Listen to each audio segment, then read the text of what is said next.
Nicaragua, 6 jours de manifestations et d'heures ont fait au moins 34 morts. Le bilan de cette contestation pourrait encore s'aggraver dans les prochaines heures, puisque 66 blessés sont à l'hôpital, dont 12 dans un état grave et en soins intensifs, a précisé Marco Carmonac, représentant de l'ONG. Par ailleurs, 16 personnes sont toujours portées disparues.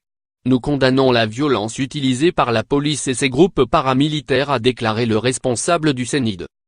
L'Union européenne, les États-Unis et le Vatican ont critiqué à l'unisson la force excessive utilisée par la police. L'ONU a même dit soupçonner de possibles exécutions illégales mardi. L'archevêque de Managua, Leopoldo Brun, a accepté de servir de médiateur et témoin du dialogue, en insistant pour que le gouvernement évite tout acte de violence. Devant ces prises de position, le président Daniel Ortega, ex-guerriero de 72 ans au pouvoir depuis 11 ans, a joué l'apaisement. D'abord en abandonnant le projet de réforme des retraites, dès dimanche. Mais les autorités ont également libéré mercredi des dizaines d'étudiants arrêtés lors des manifestations, élevé la censure appliquée à une télévision locale. Suspendue depuis jeudi dernier, les cours ont repris dans la matinée dans les écoles du pays. Lire aussi.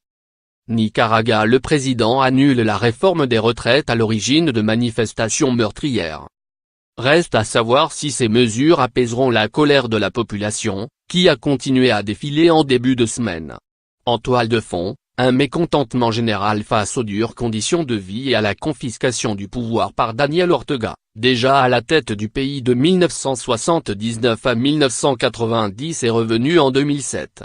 Pour montrer qu'il n'a pas totalement perdu le soutien de la population, le Front sandiniste au pouvoir a convoqué jeudi une manifestation de soutien au gouvernement.